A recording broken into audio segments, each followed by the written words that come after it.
और से मीसम बयान देते हैं,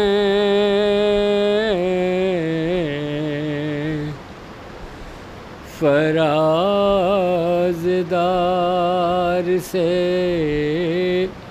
मीसम बयान देते हैं।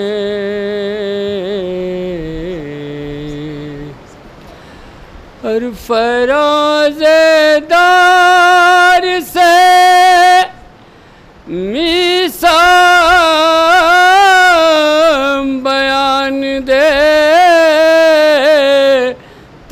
हैं, रहेगा ज़िक्र अली हम ज़बान देते हैं, रहेगा ज़िक्र अली।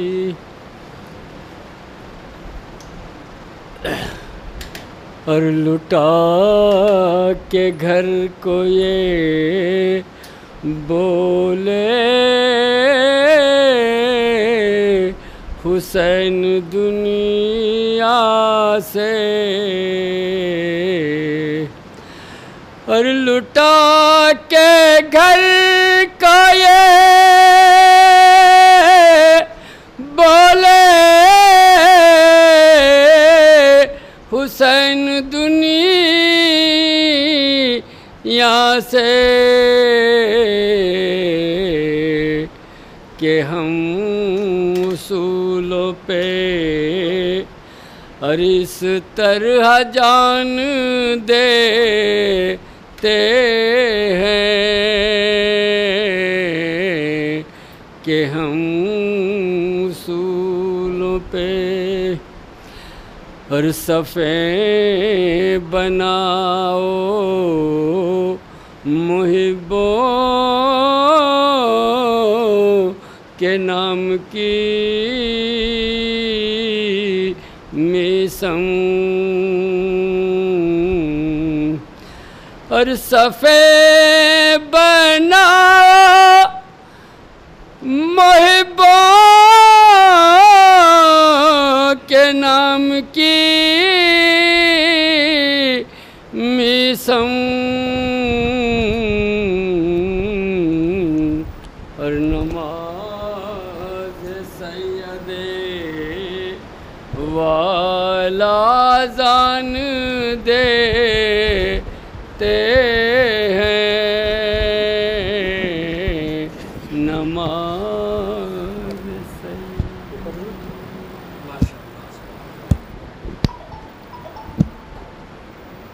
ऊपर कर दो।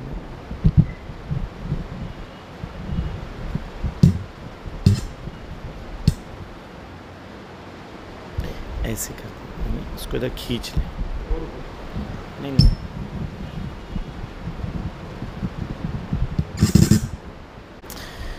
रहम अल्लाहु मन क़रअल फ़ातिहा।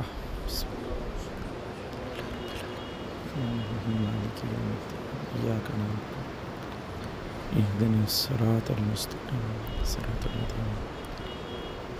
लज़ीना अलैहिम ला हौला वला कुव्वता इल्ला बिल्लाहिल अलिय्यिल अज़ीम। औज़ु बिल्लाहि मिनश शैतानिर रजीम। बिस्मिल्लाहिर रहमानिर रहीम। अल्हम्दुलिल्लाहि रब्बिल आलमीन सुम्मा अस्सलातु वस्सलामु अला अशरफिल अंबिया वल मुरसलीन व खातिमिन नबिय्यीन अबिल क़ासिम मुहम्मद अल्लाहुम्मा सल्लि अला मुहम्मद व आले मुहम्मद व अला अहले बैति तय्यबीन ताहिरीन अल मज़लूमीन अल मासूमीन वलअनल्लाहु अला आदाइहिम अजमाइन। अम्मा बाद क़ाल अबू अब्दुल्लाह अलैहिस्सलाम इन्नी सिल्मुन लिमन सालमकुम व हर्बुन लिमन हारबकुम। सलवात पढ़ दे मोहम्मद।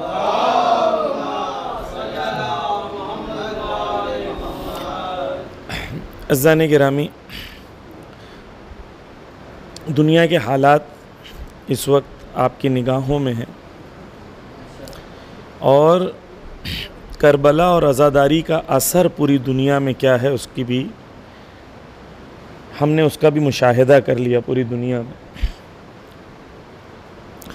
दुनिया में इस वक्त दो कौमें हैं उम्मत मुस्लिमा में। एक जो करबला को जानती हैं, करबला को चाहती हैं, करबला के पैगाम से आशना है, और दूसरी वो जो करबला के पैगाम से आशना नहीं है या उन्हें पैगाम करबला से आशना नहीं रखा गया। नहीं चालू हो सकता मैं एक सलवात पढ़ दे मोहम्मद व आले मोहम्मद।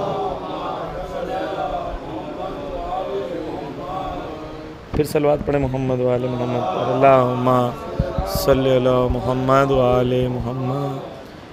कोई बात नहीं, आप लोग थोड़ा नज़दीक आ जाएं, आवाज़ थोड़ी बैठी हुई है, कंटिन्यू मजलिस है। एक वो है जिसने करबला को पहचाना है और एक जिसने करबला को नहीं पहचाना।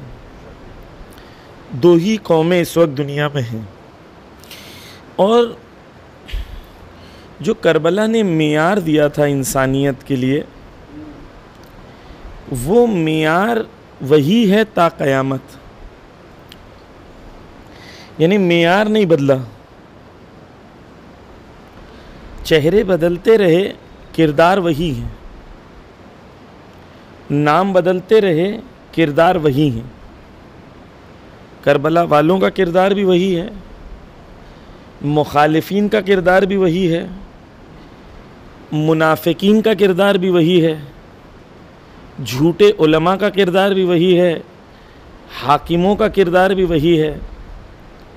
अगर आप करबला पर एक नज़र डालें तो आपको एक बात समझ में आएगी कि इमाम हुसैन शहीद क्यों हुए।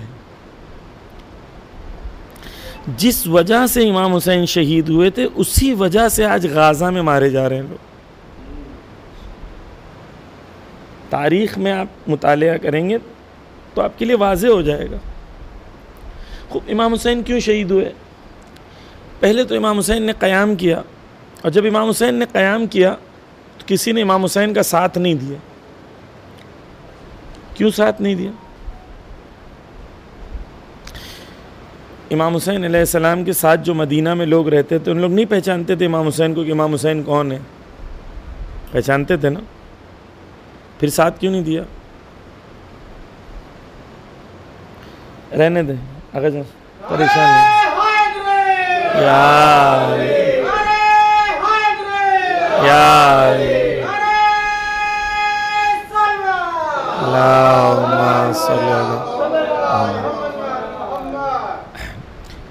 क्यों साथ नहीं दिया। ऐसा नहीं था कि इमाम हुसैन को पहचानते नहीं थे, बचपन से इमाम हुसैन को देखा हुआ था, बचपन से इमाम हुसैन को जानते थे। लेकिन जानना और होता है और हक की राह में कुर्बानी देना और होता है। जानते तो थे इमाम हुसैन कौन है, लेकिन क्या इमाम हुसैन के नाम पर कुर्बानी दे सकते थे, अपनी जान दे सकते थे इमाम हुसैन के नाम पर। नहीं, जान नहीं दे सकते। दुआ कर सकते थे, नमाजें पढ़ सकते थे, हज कर सकते थे, रोज़े रख सकते थे, लेकिन जान नहीं दे सकते। इमाम हुसैन को छोड़ दिया। इमाम हुसैन एक अहले सुन्नत भाई थे, उससे हमारी डिस्कशन हो रहा था एक लाइव चैनल पर। तो उन्होंने पूछा कि कैसे मुमकिन है कि उम्मत मुस्लिमा इस तरीके से गाज़ा को छोड़ दे। मैंने बोला इमाम हुसैन को नहीं देखा था, इमाम हुसैन को भी तो छोड़ ही दिया था ना, बड़े बड़े सहाबियों ने छोड़ दिया था। इमाम हुसैन हज करने गए, सब देख रहे हैं कि इमाम हुसैन है, सब देख रहे हैं कि इमाम हुसैन बुला रहे हैं, सब देख रहे हैं इमाम हुसैन बोल रहे हैं हक़ का साथ दो, लेकिन साथ देने को तैयार। अच्छा, जो इम्पोर्टेंट चीज़ है वो ये है कि जब जो लोग इमाम हुसैन को छोड़ देते हैं, हक़ को छोड़ देते हैं, वो जन्नत की तमन्ना को नहीं छोड़ते। है ना, उनको अभी भी जन्नत जाना होता है, नमाजें नहीं छोड़ते, हज नहीं छोड़ते। आप सोचें कि आज आपको हज जाना है तो आपने यहाँ से फ़्लाइट पकड़ी और मदीना चले गए, मक्का चले गए, और फिर उसके बाद आपने हज कर दिया, फुल एसी होटल में, कार में फुल एसी, है ना, प्लेन में, एयरपोर्ट पे फुल एसी। आप सोचें उस ज़माने में जो लोग हज करने जाते थे कूफा से, शाम से, कैसे जाते थे? ऊँटों के ऊपर बैठ के जाते थे ना, 3-3 महीना, 4-4 महीना, 6-6 महीना रास्ते में होते थे। अच्छा, रास्ते में कोई इंतज़ाम तो होता नहीं था कि चलो रास्ते में वो वाले होटल में पहले रुक जाएंगे, होता था? क्या होता था फिर? इतना पानी लेके चलते थे कि ज़्यादा वज़न भी नहीं उठा सकते, इतना पानी लेके चलते थे, थोड़ा थोड़ा पीते थे। तो आप मुझे बताएं, उस ज़माने में हज करना आसान था या सख्त था? जो हज करने जा रहा था वो सख्ती उठा रहा था कि नहीं? उठा रहा था। ये दीनदार थे या बेदीन थे? बताएं। लेकिन यही दीनदार इमाम हुसैन का साथ क्यों नहीं दे रहे थे?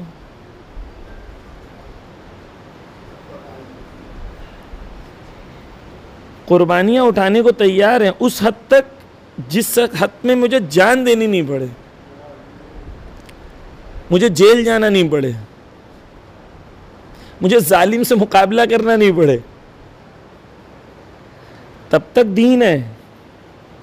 जब तक मेरी पूरी जिंदगी नॉर्मल चलती रहे, मेरी रूटीन नॉर्मल चलती रहे और साथ में दीन भी रहे, मेरी जिंदगी में कोई डिस्टरबेंस नहीं है। इमाम हुसैन ने क़याम किया तो लोग डिस्टर्ब हो गए।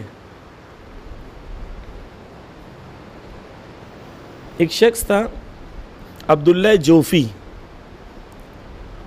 वो जब इमाम हुसैन ने क़याम किया तो वो कूफा के बाहर जाके उसने खैमा लगा दिया,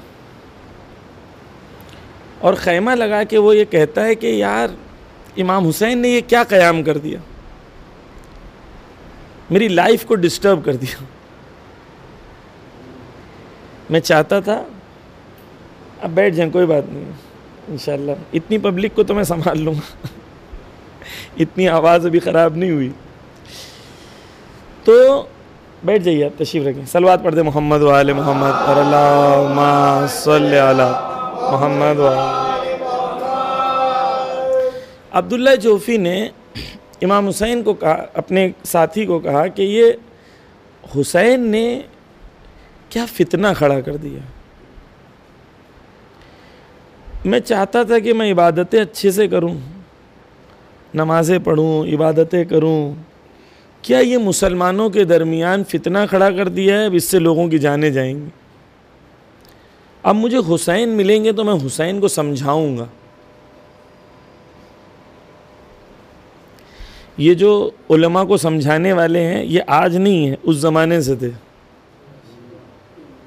जिनको मर्ज़े तकलीद को भी समझाना है। सब अच्छा है लेकिन ये फतवा मत देना।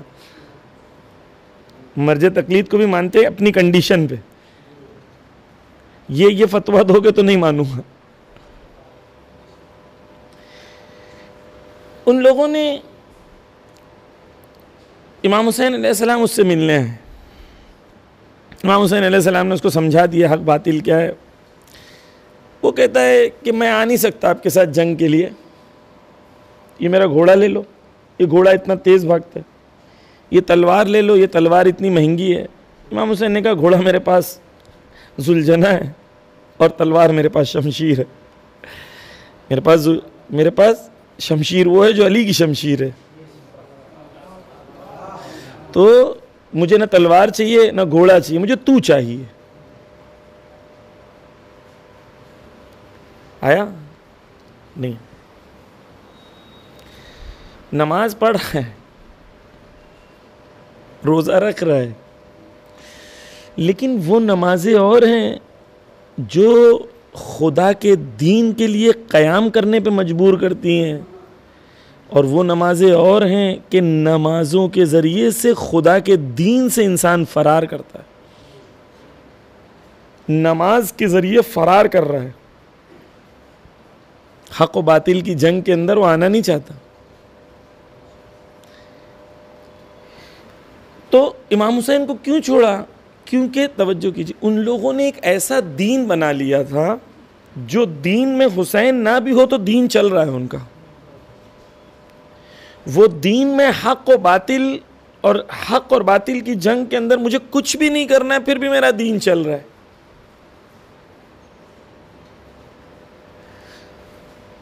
मेरे साथ हैं आप लोग? यानी क्यों इमाम हुसैन को तन्हा छोड़ देते हैं? क्योंकि अपने जहन में ये बात रख लेते हैं कि मैं ये नहीं करूंगा फिर भी मैं जन्नत जाऊंगा, फिर भी मेरा दीन सही है। आज की दुनिया में भी ये लोग जो हज करने गए थे, कई मिलियन गए थे ना हज करने, है ना, गए थे, देखा आपने। लेकिन हज में जायज़ नहीं था कि तुम फ़लस्तीन का झंडा लेके चल सको। हज में जायज़ नहीं था कि तुम फ़लस्तीन का झंडा लेके चल सको। हज में जायज़ नहीं था तुम अमेरिका या इज़राइल की मुखालिफत करके नारे लगा सको। लेकिन इन लोगों ने अपना हज कर लिया। अब समझ रहे मेरी बात? यानी हज को भी कर लेते हैं हक़ और बातिल के बगैर।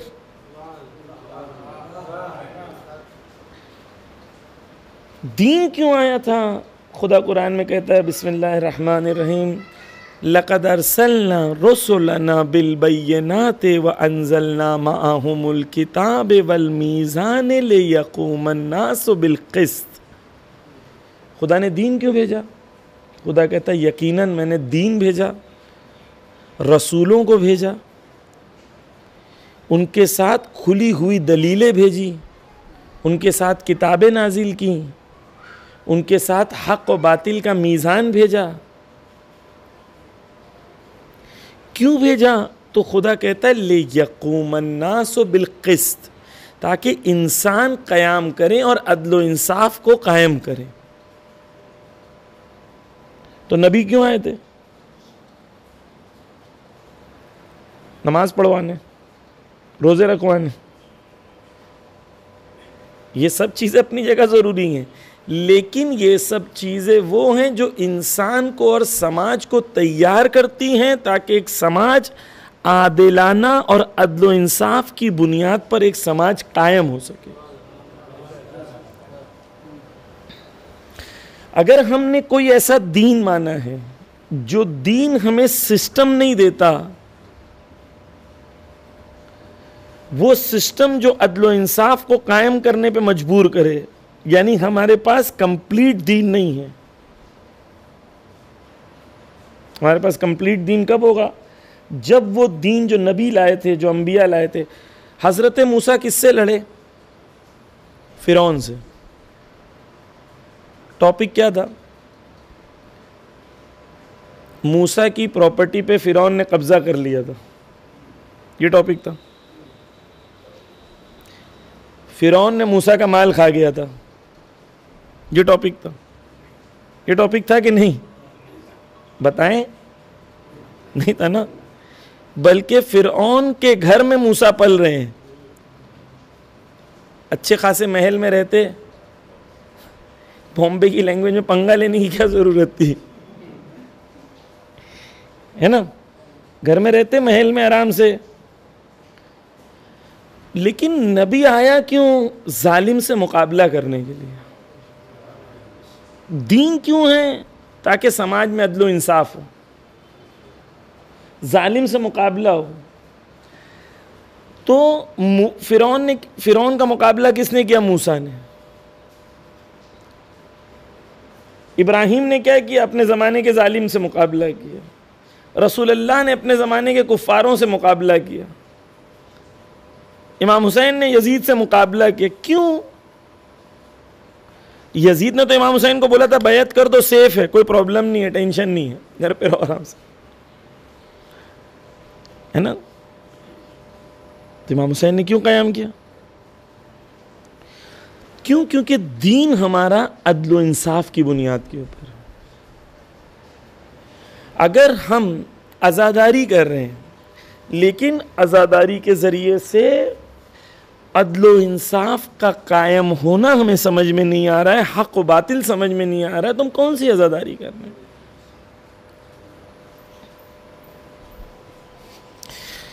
हमने इमाम हुसैन अलैहिस्सलाम के मकसद, उनके दीन, उनके पैगाम को समझना है। और वो पैगाम क्या है? अदल इंसाफ का पैगाम। आज दुनिया में जो जंग हो रही है ईरान और इसराइल की, तो ये ईरान और इसराइल की जंग नहीं है, ये हक़ व बातिल की जंग है। ऐसा नहीं है कि ईरान की कोई इसराइल से पर्सनल दुश्मनी है, कोई बॉर्डर पे खा लिया उसने, माल खा लिया इसराइल ने का ईरान ने, नहीं। ईरान कहता है बैतुल मुक़द्दस पे तुम्हारा कब्ज़ा है, फ़लस्तीन की सरज़मीन पर मज़लूमों पर तुम जुल्म कर रहे हो, इसके लिए हम क़याम कर रहे हैं। हक़ व बातिल की जंग। ईरान को हम लोग इसलिए सपोर्ट करते हैं क्योंकि वो शिया हैं। हाँ या नहीं बोले? हाँ, गलत। ईरान को इसलिए नहीं सपोर्ट करते क्योंकि शिया है, क्योंकि अज़रबैजान भी शिया है। अज़रबैजान ईरान का नेबर है, वहाँ 90% शिया हैं। आप मोहब्बत करते हैं अज़रबैजान से? है कोई जो मोहब्बत करता है अज़रबैजान से?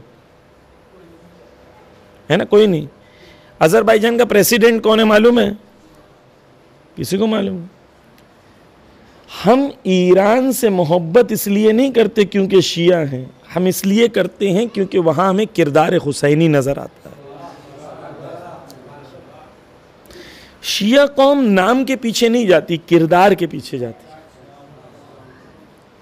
नाम सद्दाम हुसैन था, बाराक हुसैन ओबामा, उसके नाम में भी हुसैन था। रज़ा शाह इमाम खुमैनी से पहले उसके नाम में इमाम रज़ा का नाम था। तो हम नामों के पीछे नहीं जाते, हम किरदार को तलाश करते। आज दुनिया में हुसैनी किरदार अगर कोई निभा रहा है तो वो ईरान निभा रहा है, इसलिए हम ईरान को फॉलो कर रहे हैं। वाज़े जंग हक़ व बातिल की जंग है। इस वक्त मैं नहीं कर रहा नौज़ुबिल्लाह कि यजीद के लेवल पर कोई है, नहीं, लेकिन यजीदी किरदार अगर कोई इस वक्त निभा रहा है वो नेतन्याहू निभा रहा है। यजीद ने क्या किया? लोगों को भूखा रखा। नेतन्याहू क्या कर रहा है? लोगों को भूखा रख रहा है। यजीद ने क्या किया? बच्चों को भूखा रखा था, ये भी बच्चों को भूखा रख रहा है। यजीद ने खैमों में आग लगाई थी, ये घरों में आग लगा रहे हैं। यजीद ने मजलूमों को मारा था, ये भी मजलूमों को मार रहे हैं। ये बात और है कि करबला के जो मजलूम हैं उनकी अजमत बहुत बुलंद है, लेकिन किरदार अगर हम देखेंगे तो किरदार यजीदी यही है। उस तरफ से आए किरदार हुसैनी जब हम लोग देखते हैं तो किरदार, इन्होंने लाइट बंद कर दी ताकि पता नहीं चले टाइम कितना हुआ। एक सलवात पढ़ दे मोहम्मद वाले मोहम्मद। घड़ी की लाइट, अच्छा घड़ी है। या अली या अली या अली।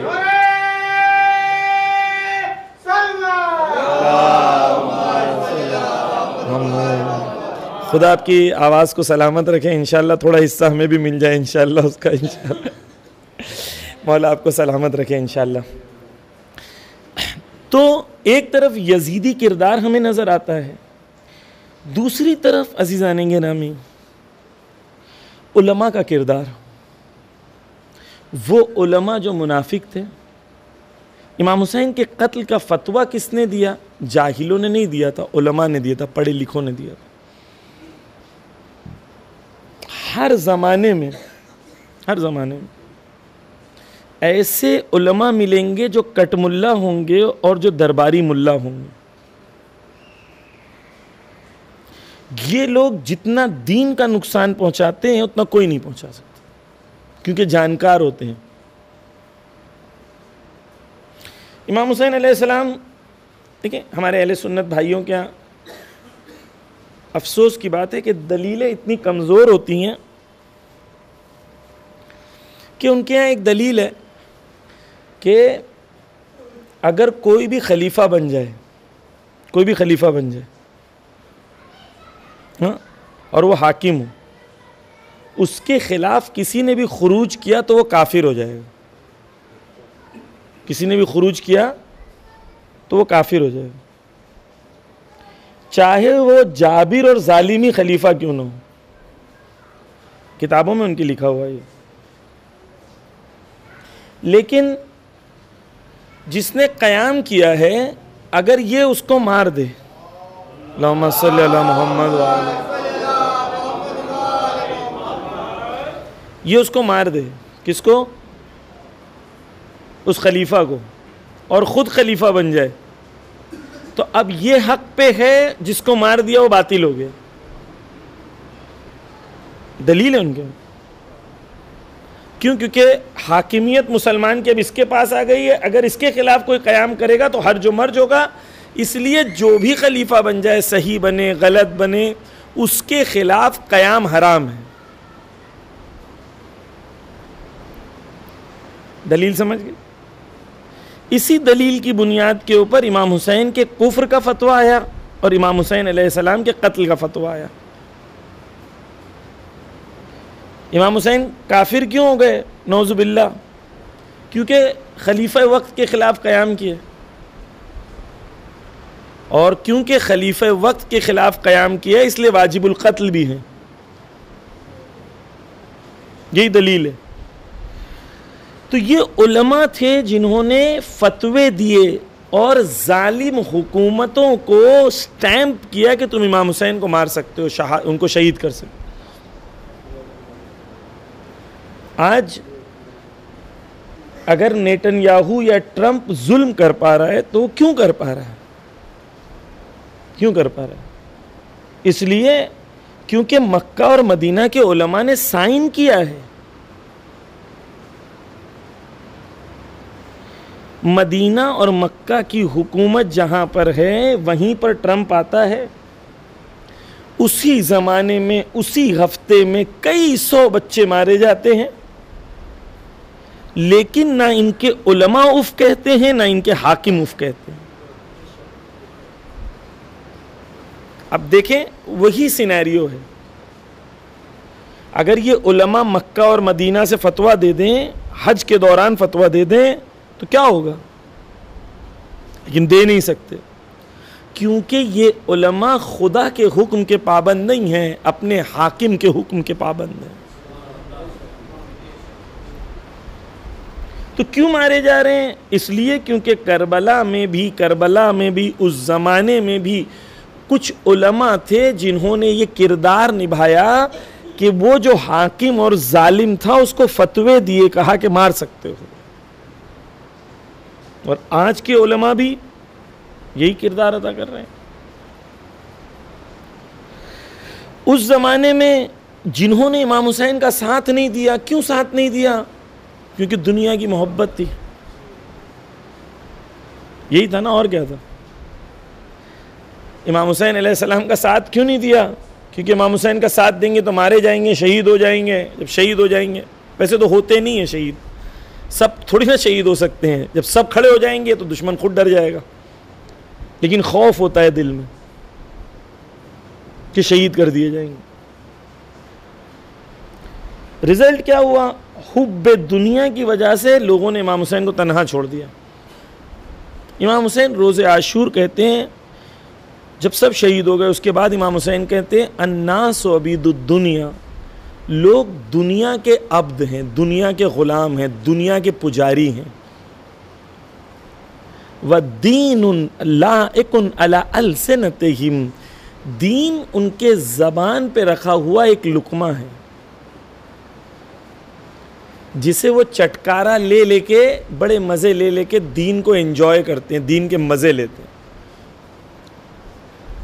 आप इनसे, हमारे मोमिनीन से बहस करा लें कोई भी टॉपिक पे व्हाट्सएप पे, 3-3 घंटा बहस करेंगे, लेकिन कहें 3 घंटा आए यतीम खाने में किसी की खिदमत करने, कोई नहीं आता।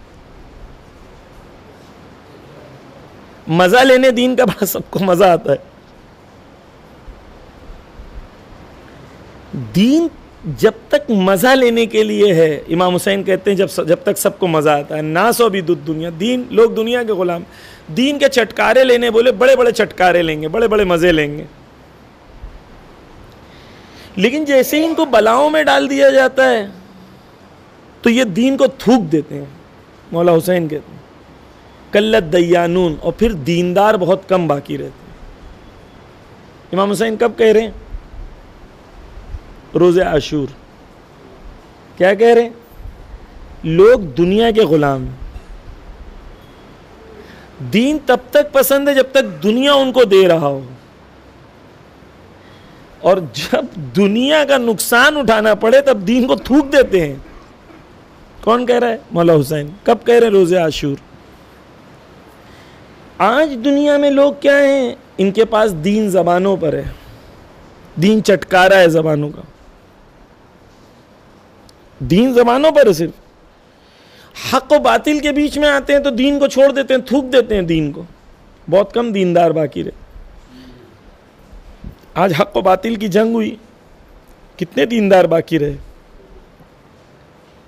ईरान जहाँ पे हुसैनियत है, करबला है, यमन जहाँ पे करबला है, फ़लस्तीन जहाँ करबला है, हुसैनियत है, हिज़्बुल्लाह लुबनान जहाँ हुसैनियत है, वो लोग मैदान में खड़े हैं जहाँ हुसैनियत है, वो लोग मैदान छोड़ के भाग गए जहाँ हुसैनियत नहीं है। कल भी वही लोग भागे थे, आज भी वही लोग भागे।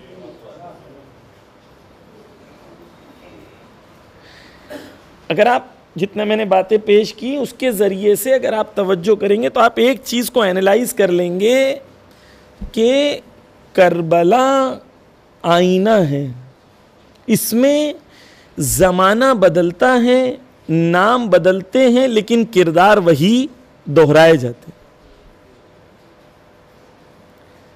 करबला दोहराई जाती है कब? जब लोगों ने करबला से दर्स नहीं लिया हो। जिन कौमों ने करबला से दर्स लिया है, फर्श अज़ा से दर्स लिया है, कौमों की तरबियत की है, ये कौम अलग होती है। उबैदुल्लाह इब्ने ज़ियाद ने कूफा में क्या किया? हानी इब्ने उर्वा को शहीद कर दिया। हानी इब्ने उर्वा कौन है जानते हैं? हानी इब्ने उर्वा इतने ताकतवर थे कि कूफा में जब मुस्लिम आए तो मुस्लिम को सबसे पहले कहाँ रखा? मुख्तार के घर पे। लेकिन जब उबैदुल्लाह इब्ने ज़ियाद आया और हालात बदल गए और हालात थोड़े से सख्त हो गए, तो उबैदुल्लाह इब्ने ज़ियाद के डर से हज़रत मुस्लिम को शिफ्ट किया गया हानी इब्ने उर्वा के घर पे। क्यों? क्योंकि हानी इब्ने उर्वा इतनी ताकतवर शख्सियत थी कूफा में कि कोई जुर्अत नहीं कर सकता था हानी के घर पे हमला करने के लिए, चाहे कूफा का गवर्नर ही क्यों ना हो। क्योंकि अरब कबीलों के कॉन्सेप्ट में रहते थे, तो हानी एक कबीले के सरदार थे। उस कबीले में अलग अलग फिगर्स हैं, तारीख़ में बयान किया है कि जब हानी चलते थे तो 10,000 लोग उनके साथ चलते थे, और घोड़सवार और ये सारे मिला के कहा है कि 18,000 या 20,000 से ज़्यादा लोग सिर्फ उसके कबीले के साथ में होते थे हानी के। यानी हानी पे हमला करना यानी पूरे कबीले को अपने से लड़वाना, इतने ताकतवर थे हानी।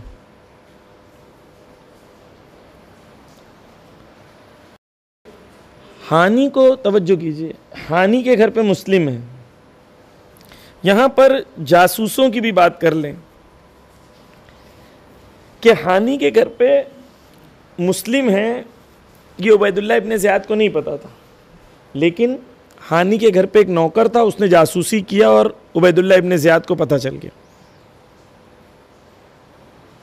उबैदुल्लाह इब्ने ज़ियाद बीमार, हानी बीमार होते हैं तो मिलने आता है। आप देखिए ना, कोई इंसान बीमार होता है और गवर्नर मिलने आए तो किसके यहाँ मिलने जाएगा? आज की दुनिया में भी किसके घर पे मिलने आता है? अंबानी अडानी होगा तो ही आएगा ना। हानि इतने ताकतवर थे, कबीले के सरदार। हर ज़माने में अहले बैत के चाहने वालों को ऐसा होना चाहिए कि अगर इमाम को ज़रूरत पड़े तो इतना बड़ा मजबूत उनका किला होना चाहिए कि दुश्मन हमला नहीं कर सके। हानि मिल उबैदुल्लाह इब्न ज़ियाद मिलने आता है, मुस्लिम को कहते हैं कि ये आएगा तो तुम पीछे से हमला करके इसको मार देना। मिलने आया था तो मार देना। मुस्लिम नहीं मारते। मुस्लिम से पूछा क्यों नहीं मारा, तो कहा रसूलुल्लाह की हदीस नहीं सुनी है कि जो धोखा देगा वो हम में से नहीं होगा। मेयार देखें, अभी फ़िलहाल वक्त नहीं है। जंगों में एक जंग होती है ज़मीन की और मैदान की, उसी जंग के अंदर एक जंग होती है मोरालिटी की, अखलाक की, किरदार की। अगर आपने जंग जीत गए मैदान की लेकिन किरदार की जंग हार गए तो आप जंग हार गए। अहले बैत ने सिखाया दोनों जंग इंपॉर्टेंट है, किरदार की जंग और मैदान की जंग। अहले बैत ने कभी भी मैदान की जंग जीतने के लिए किरदार की जंग नहीं हारी और ना सिखाया कभी कि किरदार की जंग हार जाओ। नहीं मारा मुस्लिम ने। फिर मुस्लिम को, घर में थे मुस्लिम, देखा उबैदुल्लाह इब्न ज़ियाद ने देखा, नहीं, चला गया। फिर हानि को उनके रिश्तेदार जो थे, बड़ा कबीला था ना, उनके रिश्तेदार जो थे उनके ज़रिए से हानि को कहा कि देखो उबैदुल्लाह इब्न ज़ियाद ने, देखो मैं तो तुमसे मिलने आया, मैं आया मिलने के लिए। तो अब मेहमान और अरब कल्चर का अदब ये है कि मैं भी अभी नया आया हूँ शहर में, तो अदब ये है कि मैं तुमसे मिलने आया हूँ तो तुम भी मुझसे मिलने आओ। हानि ने कहा ये धोखा है, फंसा रहे हैं। लेकिन ख़ानदान वालों ने कहा कि नहीं नहीं कोई बात नहीं है, कोई बात नहीं है, अरे हमें भरोसा है, बोलते हैं ना ऐसे, अरे हमें भरोसा है जालिमों पे, अब कुछ नहीं होगा, आप आइए तो।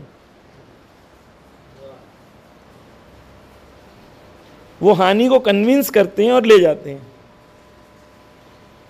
हानि को ले जाते हैं साथ में। हानि पूरे रास्ते कहते हैं देखो खतरा है, हानि की बात नहीं मानते। हानि जब वहां पहुंचते हैं तो हानि की तौहीन करता है, दरबार उसका है। फिर हानि को कहता है कि मुस्लिम को मेरे हवाले कर दो, तुम्हारी जान अमान में है, चले जाओ, मुस्लिम को मेरे हवाले कर दो। हानि कहते हैं मैं नहीं हवाले कर सकता, मेरा मेहमान है, मुमकिन नहीं। अरब कल्चर में ये भी बहुत था, मेहमान को अपनी जान दे देंगे लेकिन मेहमान को हवाले नहीं करेंगे, नहीं करूँगा। हानि को वहीं पर इतना मारते हैं कि हानि का चेहरा जख्मी हो जाता है।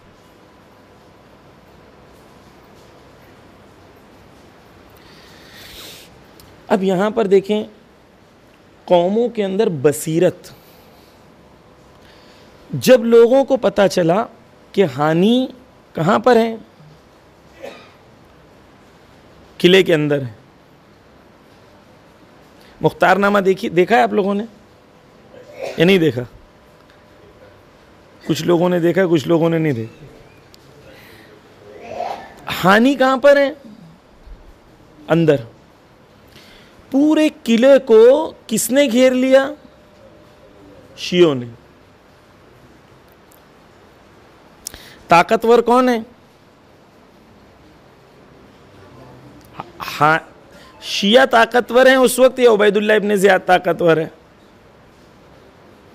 बताएं बताएं।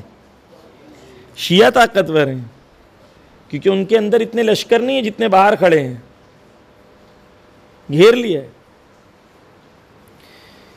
यहां पर उलमा का किरदार, खुसूसन वो उलमा जो लोगों को गुमराह करते हैं, उनको समझना बहुत ज़रूरी है। हर आदमी जो मिंबर पर आ जाए अबा कबा लिबास पहना हो, ज़रूरी नहीं है आपकी हिदायत के लिए आया है। शैतान शैतान बन के हिदायत नहीं करेगा, आपको गुमराह नहीं करेगा। मोमिन को शैतान मोमिन बन के गुमराह करेगा। तवज्जो कीजिए, यहां पर काजी इब्ने शुरैह, आप सिचुएशन समझें और इम्पोर्टेंस समझें कि कौम के अंदर हक और बातिल के दरमियान तशखीस देने की सलाहियत कितनी होनी चाहिए। नहीं होती तो इमाम हुसैन शहीद हो जाते हैं। आप इस सिनेरियो को समझें कि अगर उबैदुल्लाह इब्ने ज़ियाद को यहीं मार देते, इमाम हुसैन करबला कूफा आते, तो पूरी सिचुएशन डिफरेंट होती। उबैदुल्लाह इब्ने ज़ियाद मर जाता, इमाम हुसैन कूफा में आते, तो पूरा कूफा जो है इमाम हुसैन के साथ हो जाता। अब वो ये हो जाता और अगर मगर की बात है, लेकिन एक सिनेरियो है, सिर्फ एनालिसिस के लिए, हुआ तो नहीं, लेकिन एनालिसिस के लिए सोचें। हुआ क्या, ये लोग घिराव करे हुए हैं, उबैदुल्लाह इब्ने ज़ियाद डर रहा है अंदर, बोल रहा है हटाओ हटाओ, किसी तरीके से इनको हटाओ, कांप रहा है अंदर उबैदुल्लाह इब्ने ज़ियाद।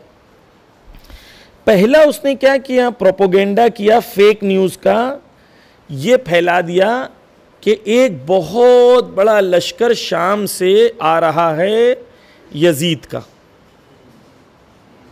ताकि फेक न्यूज़ के ज़रिए से लोगों के दिलों में वहम डाल दे। पहली चीज़, अभी वक्त नहीं है, लेकिन दुश्मन की साजिशों में से एक साजिश क्या है, फेक न्यूज़ फैला के लोगों की उम्मीदों को ख़त्म कर देना, लोगों को डरा देना। पहली चीज़ उसने ये किया। दूसरी चीज़, उबैदुल्लाह इब्ने ज़ियाद ने, मलऊन ने कहा कि जाके उनसे कहो कि हानि सेफ है, हानि ठीक है, कोई प्रॉब्लम नहीं है। कहा कि अगर मानना चाहते हो, अगर आपको यकीन नहीं है, तो आप एक आदमी का नाम लो, जो आदमी आपका और मेरा दोनों का मोतबर हो, जिसकी बात आप मानेंगे। तो कहते हैं ठीक है। उबैदुल्लाह इब्ने ज़ियाद कहता है काजी इब्ने शुरैह। काजी इब्ने शुरैह कौन है,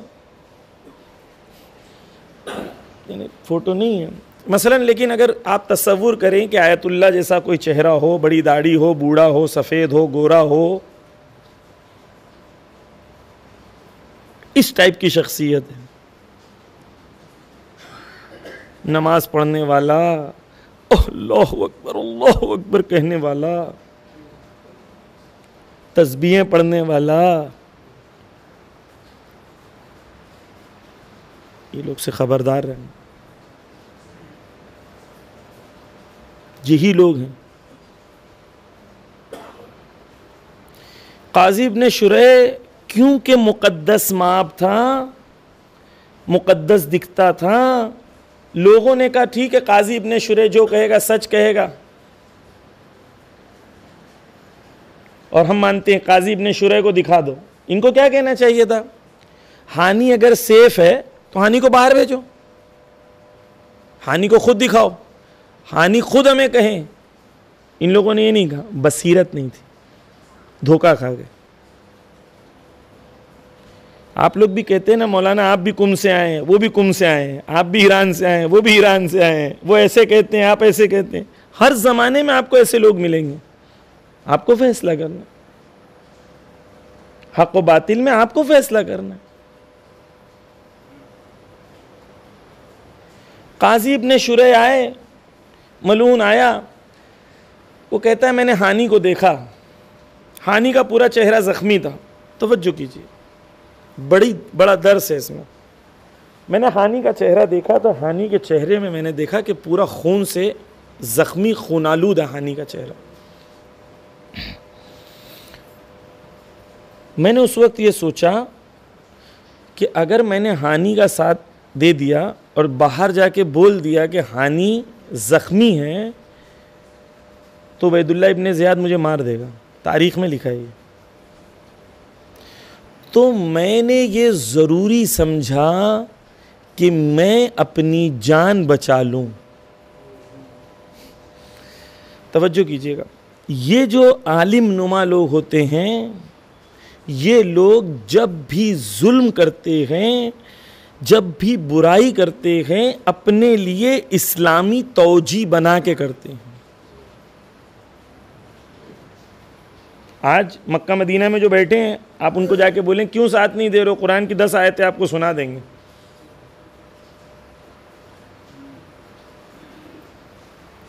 समझ में आ रहा है? तौजी करता है अपने लिए। क्या तौजी करता है? तौजी क्या है? मेरे लिए मेरी जान बचाना जरूरी है, और अगर मैंने ये बोल दिया तो मैं मर जाऊंगा, तो मेरे लिए मेरी जान बचाना जरूरी है। हुसैन मर जाए लेकिन मैं बच जाऊं।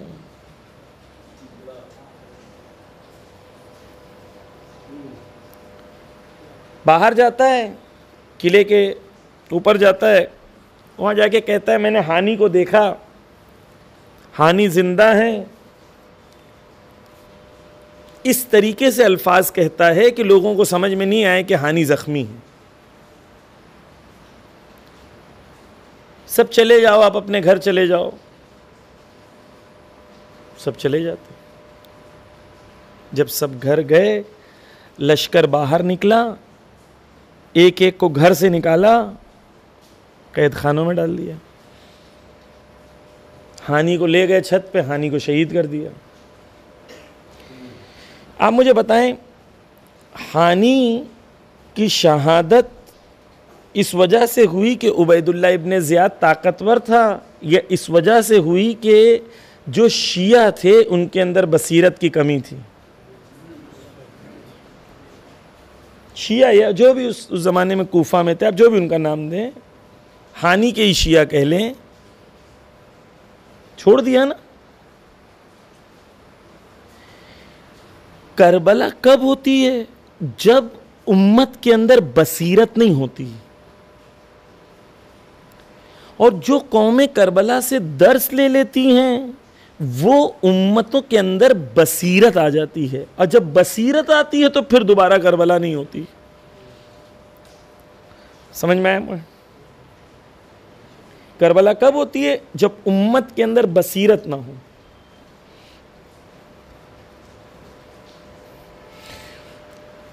आज ईरान को आप देखें, 13 जुलाई को ईरान में जंग हुई है ना। 13 जुलाई को उन लोगों ने हमला किया। मैं 13 जुलाई को ईरान में था, कुम में था। रात को 3:30 बजे हमला शुरू हुआ। हम लोग नमाज के लिए उठे तो खबर आई, एक एक करके परेशान। सुबह तक खबरें ही आ रही हैं, शहादत पे शहादत, ये शहीद हो गए, वो शहीद हो गए, वो शहीद हो गए, वो शहीद हो गए। तसव्वुर करें, अब इस हालत में शब जुमा का दिन था, जुमा अगले दिन थी, तो क्या होना था? जुमा की नमाज होनी थी। बसीरत की मिसाल दे रहा हूं। जब तक कौमों के अंदर बसीरत होगी, दुश्मन जीत नहीं सकता, और कौमों के अंदर बसीरत नहीं होगी तो दुश्मन जीत जाएगा। हमारी कौम के अंदर बसीरत है या नहीं, ये समझना बहुत ज़रूरी है।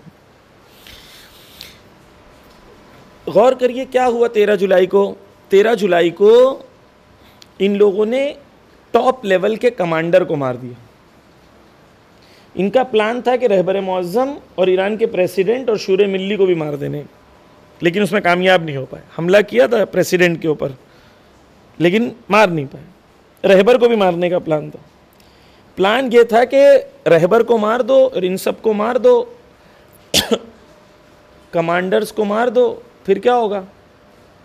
लोग डर जाएंगे। दुनिया में तो ऐसे ही होता है ना। दुनिया में थोड़ा पानी पिला दीजिए, एक सलवात पढ़ दे मोहम्मद वाले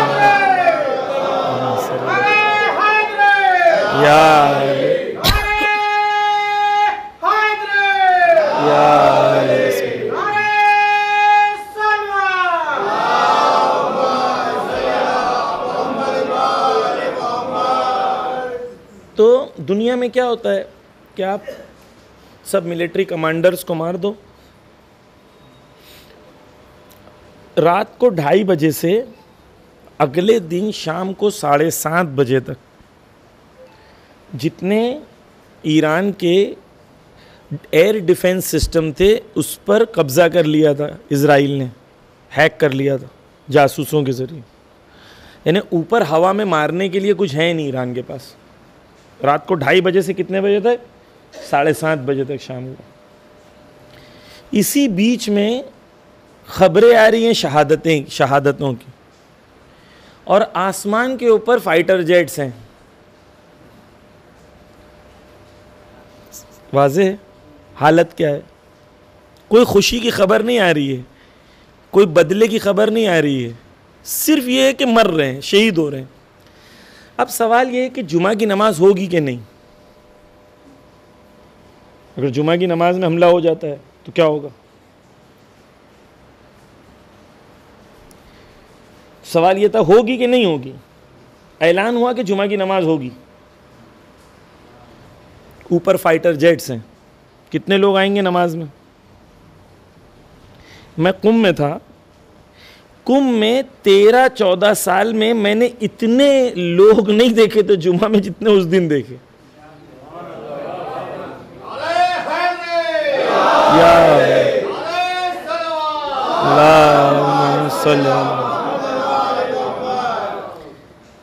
कौम एक वो है जो कूफा वाले चले गए, भाग गए।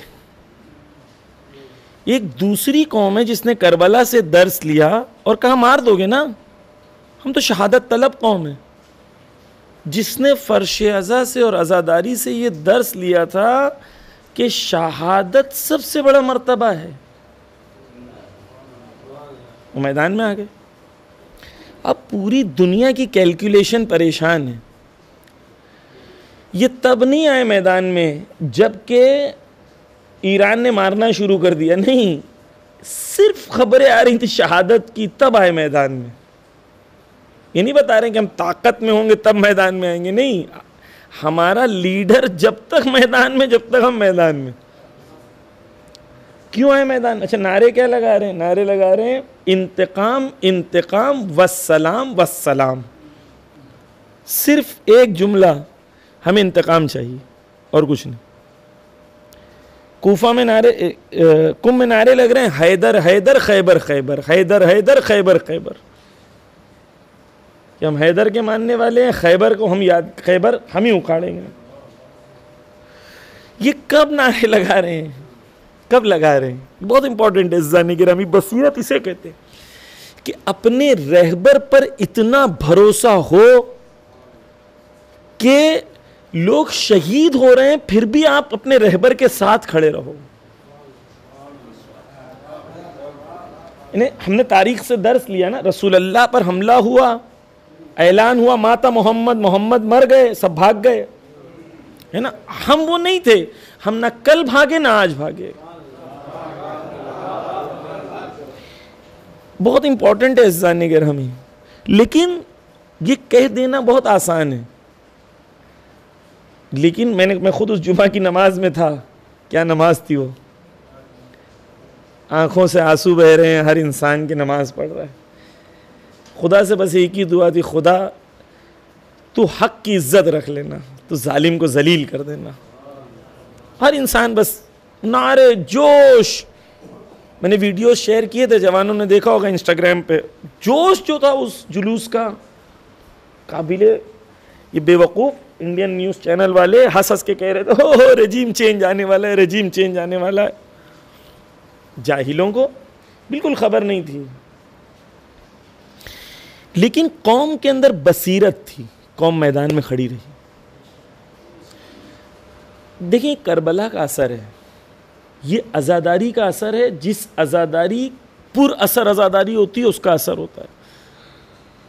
जो आज़ादारी रस्मों वाली सिर्फ आज़ादारी नहीं होती, रूहों को झंझोड़ने वाली आज़ादारी होती है। क्या हुआ? उन लोगों ने 5 या 7 कमांडर्स को मारा और 100 कमांडर को फ़ोन किया। मोसाद ने वीडियो रिलीज़ किया बाद में, इजराइल वालों ने 100 कमांडर्स को फ़ोन करके कहा कि अगर तुम्हारे इन को मार दिया मैंने, अगर तुम अपनी जान बचाना चाहते हो तो एक काम करो, ऐलान कर दो कि मैं मिलिट्री से हट गया हूं और ईरान छोड़ दो। अब दुनिया की कैलकुलेशन में आए।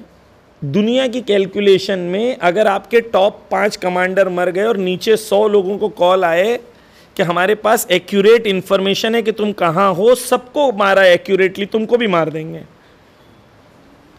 दुनिया वाले क्या करते? भाग जाते ना। लेकिन ये करबला वाले थे, एक कमांडर भी नहीं उस तरफ गया, एक कमांडर भी नहीं। दुश्मन जो परेशान है वो ईमान की वजह से परेशान है। कहां से इनके पास ये ईमान आता है?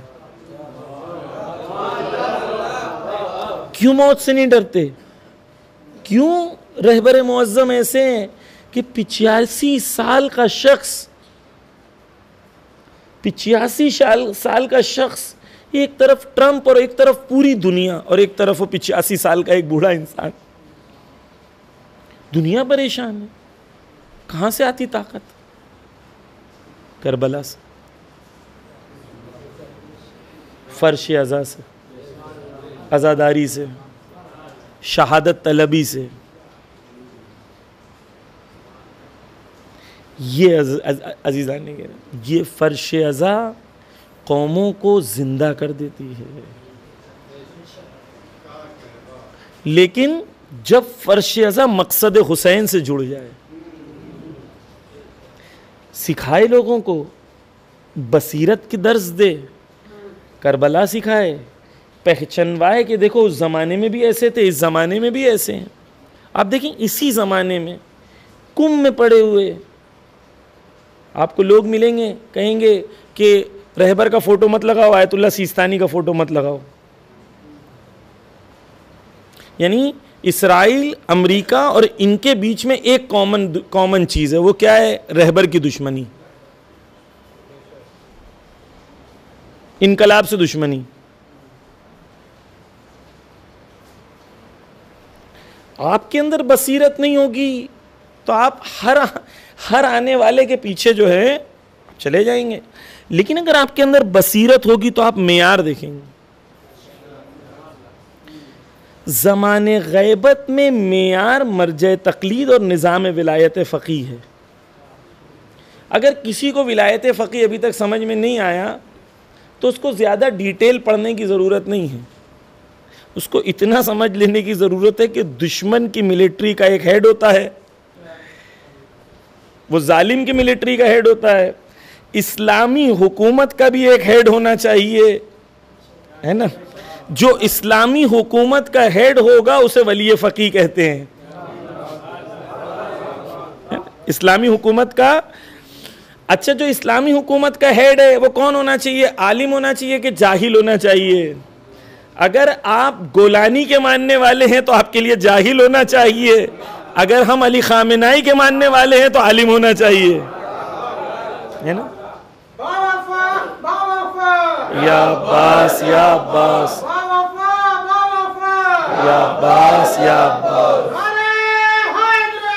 या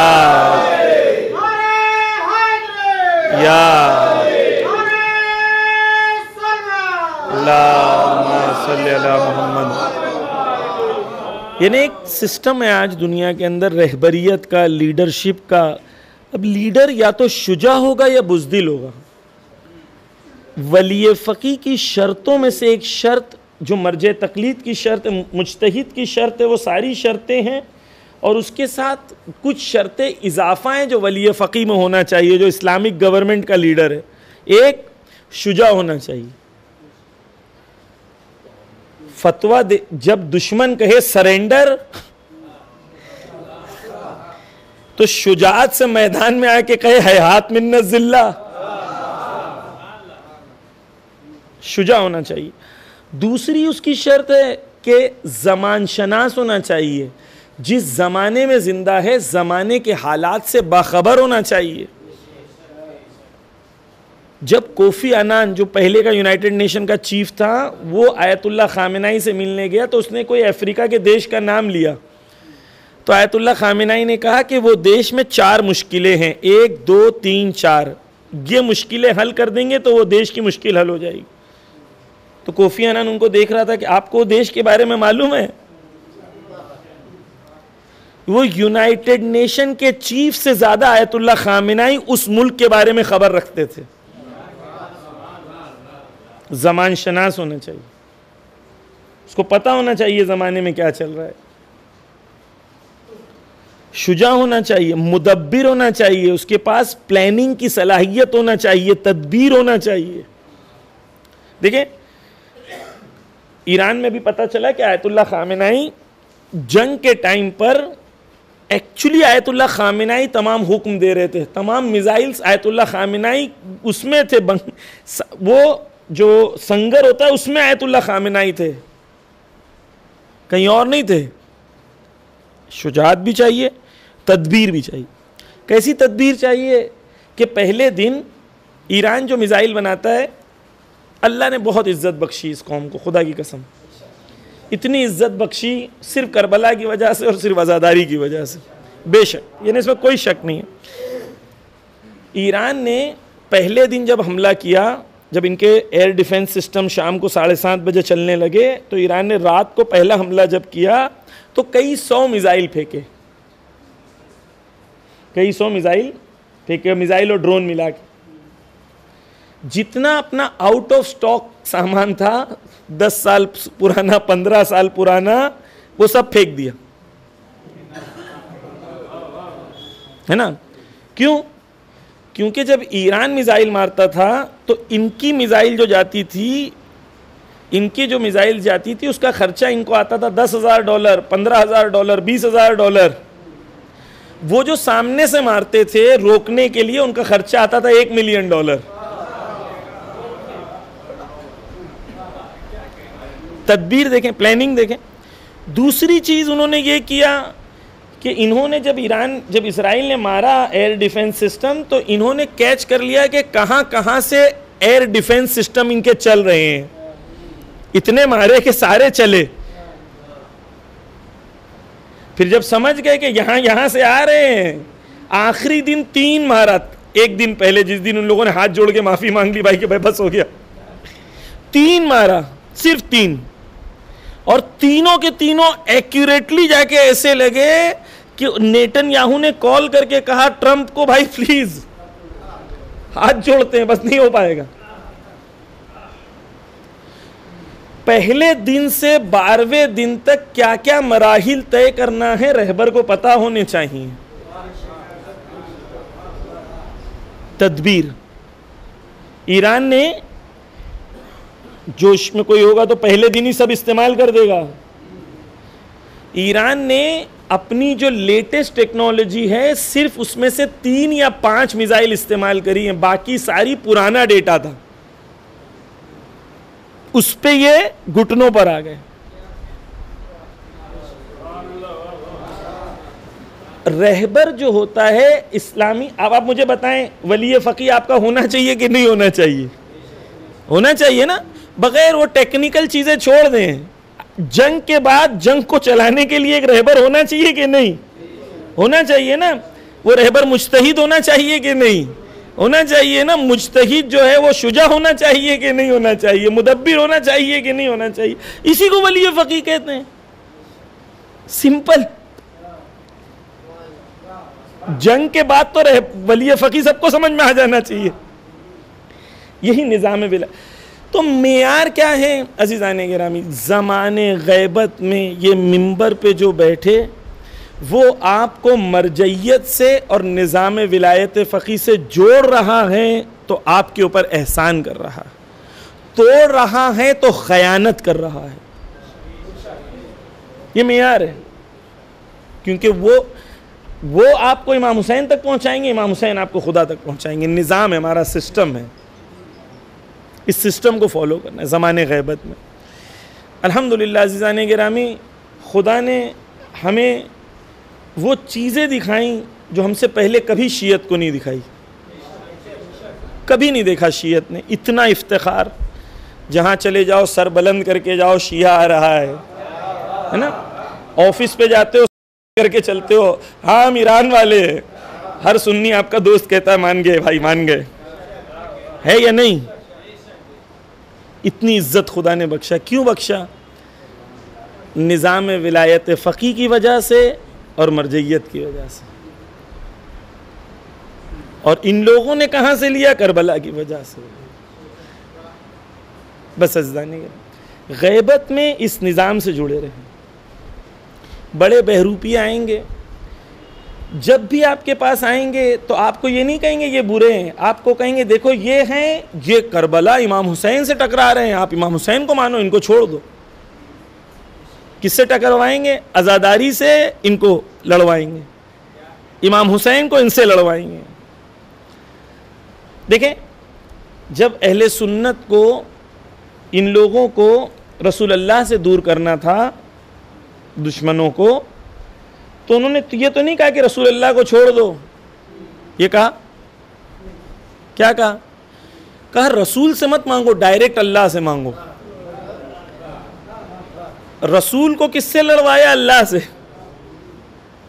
ताकि इंसान को लगे कि हाँ रसूल को छोड़ दो, डायरेक्ट अल्लाह से मांगो। ये लोग आपको कहेंगे आज़ादारी को मत, आज़ादारी को मानो, मरजैयत को मत मानो। ये भी इस तरीके से लड़वाएंगे। असल इनका मकसद आपकी आज़ादारी को बचाना नहीं है, असल मकसद है आज़ादारी के उसूल को तबाह कर देना। क्योंकि मुहाफिज जब चला जाएगा तो फिर जो चाहे, अब देख रहे हैं अलग अलग शहरों में क्या क्या खबरें आ रही हैं। क्योंकि शरीयत नहीं होगी, मुहाफिज नहीं होगा, फिर हर इंसान का जो दिल करेगा वो करेगा। तो मुहाफिज को ख़त्म कर दो, ताकि पहले मुहाफिज ख़त्म होगा फिर आज़ादारी ख़त्म करेंगे ये लोग। तो हमारी ज़िम्मेदारी है ज़माने ग़ैबत में आगाह रहें और अपने आप को तैयार करें, मरजैयत और निज़ाम विलायत फ़क़ी के पीछे चले और बसीरत को बढ़ाएं और करबला से दर्स लें कि करबला में क्या हुआ, और आज के ज़माने में करबलाई किरदार को अपनी ज़िंदगी में निभाएं। बस अज़्ज़ाने गिरामी, चंद लम्हे मसाइब के कि अगर हम करबला को देखें अज़्ज़ाने गिरामी, तो करबला में अज़ीम मसाइब हैं, लेकिन क्योंकि अय्याम सैयद सज्जाद के गुज़रे हैं तो थोड़ा सा मसाइब पढ़ूँगा तसव्वुर शत। अज़्ज़ाने गिरामी, सैयद सज्जाद जो हैं, करबला से कूफा, कूफा से शाम, बड़ा तवील सफ़र, हाथों में हथकड़ियाँ हैं, पैरों में बेड़ियाँ हैं, गले में तोक। जब काफिला कहीं रुक जाता था, थक के सैयद सज्जाद बैठना चाहते थे तो एक रसन में कई गले बंधे होते थे, इन्हें मारा जाता था ताकि जल्दी चले। अरबाब अज़ा, एक सिर्फ मसायब का जुमला है, सिर्फ तवज्जो कीजिए कि बीबी ज़हरा सलामुल्लाह अलैहा और सैयद सज्जाद में बहुत सी शबाहतें हैं, लेकिन एक शबाहत सिर्फ जिक्र कर दूं कि जब हज़रत ज़हरा को गुस्ल देने गए अली, तो गुस्ल से पहले हसन हुसैन से कह रहे थे देखो बच्चों रोना नहीं, किसी को पता ना चले कि ज़हरा इस दुनिया से चली गई। लेकिन जब गए हैं गुस्ल देने के लिए तो खुद चीख मार के अली रोए, या फातिमा ज़हरा कौन कौन से गम मुझसे छुपाए हैं। जब पांचवें इमाम चौथे इमाम को गुस्ल दे रहे थे, एक मर्तबा चीख मार के रोए, कहा बाबा करबला को 35 साल हो गए, करबला के ज़ख्म अभी तक जिंदा है। अल्लाह अलल कौमिज़ ज़ालिमीन। या अल्लाह बहक़ मोहम्मद व आले मोहम्मद इस हक़ीर सी इबादत को तेरी बारगाह में मकबूल फरमा। या अल्लाह दुनिया में जहाँ कहीं अहले हक़ है उन्हें फ़ातिह करार दे, ज़ालिमीन को नीस्त व नाबूद कर दे, इसराइल को नीस्त व नाबूद कर दे, अहले हक़ को फ़ातिह करार दे, रहबर मुअज़्ज़म की हिफाजत फरमा, उनके दुश्मनों को नीस्त व नाबूद कर दे, आयतुल्लाह सिस्तानी की हिफाजत फरमा। या अल्लाह दुनिया में जहाँ कहीं भी मुहिब्बान अहले बैत हैं, मुश्किलों में हैं, मकरूज़ हैं, उनके कर्ज़ों को अदा कर दे, रिज़्क़ में वुसअत अता फरमा। जवानों को इल्म के मैदान में आगे बढ़ने की तौफीक इनायत फरमा, बहनों की चादर को महफूज फरमा। या अल्लाह बहक़ मोहम्मद व आले मोहम्मद दुआ ये है कि वक्त के इमाम के ज़हूर में ताजील फरमा, हम सब को उनके आवान व अंसार में शुमार फरमा। व आखिरुद्दावाना अल्हम्दुलिल्लाहि रब्बिल आलमीन। एक सूरह फातिहा पढ़ दें तमाम मरहुमीन के लिए, खुसूसन शहदा के लिए जो शहदा ने खुदा के दीन के लिए क़ुरबानियाँ दी हैं, हर ज़माने में जो शहदा हैं उन सब की रूह के लिए, और आपके अहले खाना जो इस दुनिया से चले गए हैं सब की रूह के लिए एक सूरह फातिहा।